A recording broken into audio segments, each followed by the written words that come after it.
Teman-teman, kalau bicara masalah rezeki, maka kita akan, untuk mudah difahami saja, maka rezeki itu ada yang sifatnya mutlak, mau nggak mau akan sampai kepada kita. Ada yang sifatnya ikhtiar.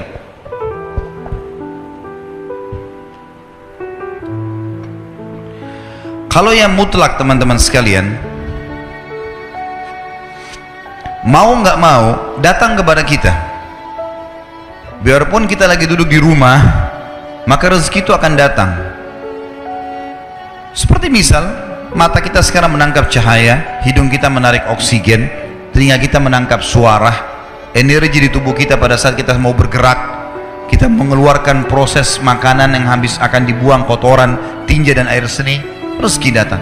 Ada juga rezeki-rezeki yang lain selain daripada itu, seperti misalnya kita lagi duduk di rumah, tetangga antarin makanan, nggak pernah pesan, nggak pernah apa-apa, tiba-tiba dikasih. Orang tua kita banting tulang, begitu mereka meninggal kita dapat warisan, ya. Ada rezeki yang mutlak. Kita lagi masuk ke restoran, tiba-tiba ada teman juga masuk, dibayarin, ditraktir. Kita nggak pernah programin sebelumnya. Namanya mutlak, pasti sampai ke kita. Ini sesuai dengan hadis baginda Nabi SAW. Tidak akan meninggal jiwa, tidak akan meninggal orang yang punya nyawa, kecuali akan dilengkapkan semua rezekinya. Ada orang subhanallah pas sudah tua sekali dapat warisan, tiba-tiba jadi kaya, ada saja. Ada orang bertahun-tahun sakit, sembuh di akhir hidupnya, kuasa Allah, rezekinya pasti sampai kepada dia. Ada hadis yang lain berbunyi, kalau seandainya seseorang di antara kalian, hadis sahih riwayat Imam Ahmad setahu saya, kata Nabi SAW, kalau seandainya seseorang di antara kalian lari dari rezekinya sebagaimana dia lari dari kematian, maka rezekinya akan datang kepadanya sebagaimana mati akan datang kepadanya. Itu maksudnya adalah mutlak, sampai kepada kita, mau nggak mau akan datang rezeki itu. Ada rezeki yang kedua, teman-teman, namanya rezeki ikhtiar, berhubungan dengan ikhtiar kita. Jadi rezeki ikhtiar ini memang harus melalui usaha, upaya. Seperti misal ada orang sudah S1, dia kerja jadi dosen di kampus, dapat gaji 5 juta. Dia ingin lebih besar gajinya, dia lanjutin S2. Ikhtiar dia bukan? Hah? Mana suaranya nih? Masih hidup nggak ini? Hah? Kalau sore-sore begini ada yang tidur, ini aneh nih. Hah? Tapi kayaknya nggak ada yang ngantuk, masalah rezeki soalnya. Jadi kalau orang S1 dia mau lanjut S2, tujuannya supaya gajinya di kampus lebih tinggi. Ikhtiar dia bukan? Ikhtiar dia. Baik, S2 gaji 10 juta, S3 ternyata 15 juta. Dia sekolah lagi S3 supaya gaji di kampus lebih tinggi lagi. Ikhtiar dia. Dia buka satu butik baju, kemudian dia mau kembangkan. Dia buka 5 cabang, 10 cabang. Ikhtiar dia. Dia yang berikhtiar. Dia punya restoran, dia buka 10 cabang restoran. Dia tinggal punya ilmunya saja, selesai. Dia bisa kembangkan. Kalau saya sering gambarkan di pengajian saya, masalah rezeki ini adalah seperti pohon buah. Ada buah yang berjatuhan, ada buah yang bergelantungan. Buah yang berjatuhan ini, itu adalah rezeki mutlak tadi. Artinya kita tidak usah capek-capek, upaya datang sendiri. Ya tadi oksigen yang kita hirup, cahaya ditangkap oleh mata, tadi ditraktir teman, dapat warisan orang tua, dan seterusnya. Ada buah-buahan yang bergelantungan, kita harus punya fasilitas galaka atau punya tangga untuk naik ke atas, harus ada ikhtiarnya, baru bisa pungut tuh buahnya. Nah ini siapa saja boleh lakukan. Ingat, dalam masalah rezeki, kafir atau beriman sama-sama dikasih sama Allah. Jangan bilang, kenapa tetangga saya orang kafir itu bisa punya mobil mewah?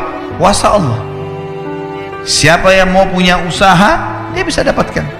Hanya bedanya, antara muslim sama kafir di status halal atau haramnya.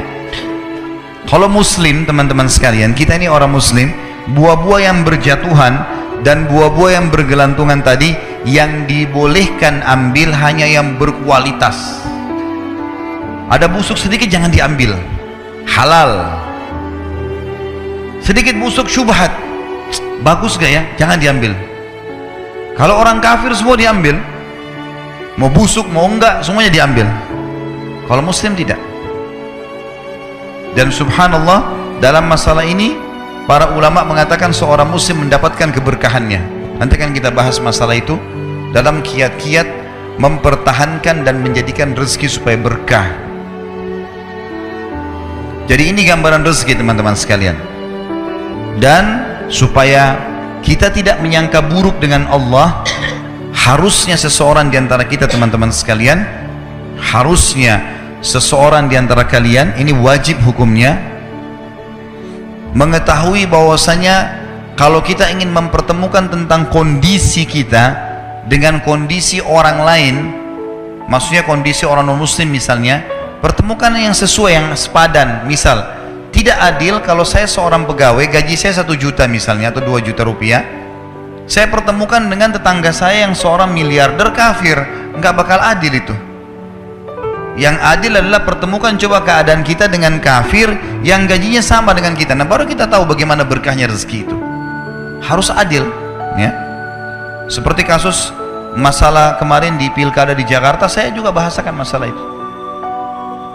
Tidak adil sekarang banyak orang non muslim ini mengatakan, atau orang-orang munafik dari kaum muslimin pura-pura Islam, dia bilang lebih baik pemimpin kafir yang tidak korupsi daripada pemimpin muslim yang korupsi.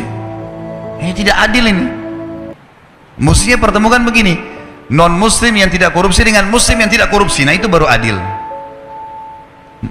Kafir yang koruptor dengan muslim yang koruptor, nah baru adil. Nggak bisa dipertemukan antara ini dengan ini, tidak bisa. Nggak bisa kita pertemukan keadaan kita yang gaji 1 juta dengan tetangga non muslim yang 1 miliar gajinya atau pendapatannya. Nggak adil namanya. Maka harus kita sesuaikan di sini, ya. Harus kita sesuaikan supaya kita tidak sangka baik, tidak sangka buruk dengan Allah Subhanahu wa taala. Ingat, Allah selalu dengan prasangkaan hamba-hambanya. Ini harus digarisbawahi, teman-teman sekalian. Banyak kisah nyata berhubungan dengan masalah ini. Kalau kita menggantungkan nasib kita pada Allah, luar biasa. Ada seorang syekh, saya dengarkan ceramahnya, menarik sekali. Saya tidak tahu orang itu siapa, tapi cuplikannya saya dapatkan dari seorang teman dari Jeddah yang mengirimkan ke saya. Orang ini cerita, syekh ini menceritakan, cuplikannya ada di HP saya. Dia bilang, saya satu waktu pernah ke Mesir, dan di Mesir ini saya lagi dari satu daerah mau ke Kairo, dari Iskandaria, satu kota mau ke Kairo. Itu saya tiba di Kairo mungkin sekitar jam 2 malam. Pesawat saya selepas subuh harus berangkat kembali ke Saudi. Dia bilang, saya telepon pengurus masjid, saya mungkin mau mampir di masjid yang saya ceramah kemarin di Kairo itu. Saya mau tinggal di sana mungkin 2 jam 3 jam istirahat. Nanti habis itu baru kemudian saya berangkat ke Saudi habis subuh.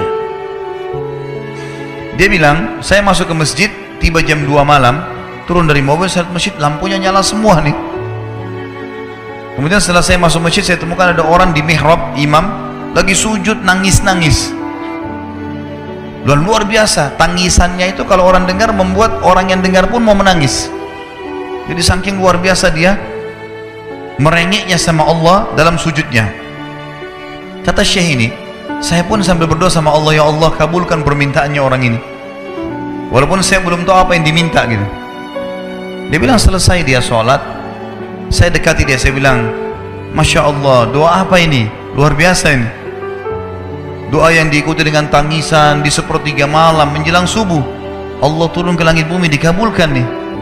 Dia bilang, demi Allah syekh, karena syekh ini orang Arab biasanya panggil, bisa orang pintar, bisa orang kaya, bisa orang tua. Jadi kalau antum dipanggil syekh jangan bangga dulu ya, karena banyak maknanya itu, ya. Jadi dipanggil syekh, dia tidak tahu, biasa juga di Saudi begitu ya. Kalau ada orang kita tidak kenal dipanggil syekh, syekh sini syekh, walaupun antum bukan syekh sebenarnya gitu, ya. Maka dia bilang, demi Allah syekh, dia tidak tahu kalau ini orang memang ulama gitu. Istri saya sekarang lagi dirawat di rumah sakit, dan saya harus bayar 14.500 jenih atau ponnya Mesir. Saya harus bayar rumah sakit, kalau enggak istri saya nggak bisa dioperasi. Ini sudah parah sekali, kata syekhnya. Jadi gara-gara itu kau sujud sama Allah. Dia bilang iya, lanjutkan nangis sama Allah. Allah tidak akan menyia-nyiakan orang yang ikhlas minta padanya. Lanjutkan, nikmati sujudmu, pasti Allah akan berikan jalan keluar. Dia bilang iya, baik.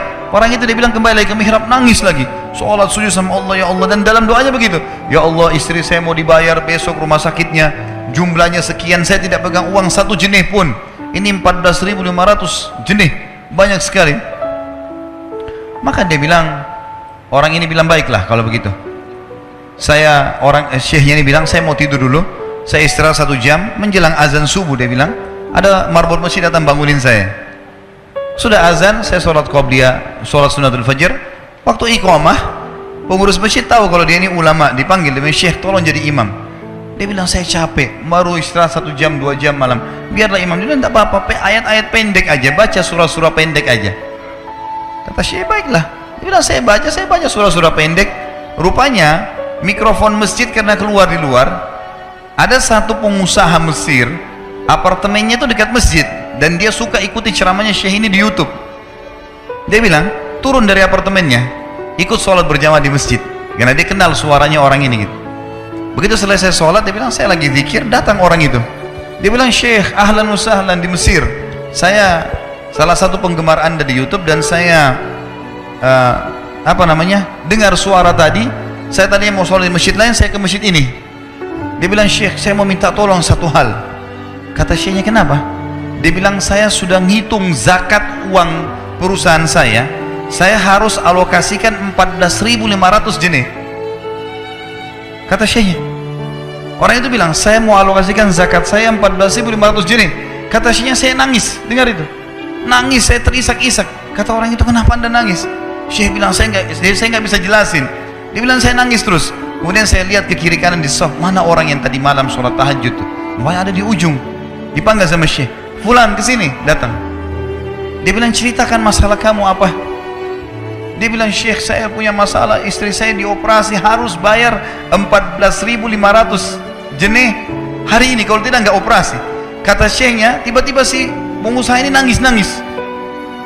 Orang ini juga heran, kenapa kalian berdua menangis? Dia masih bingung kenapa gitu.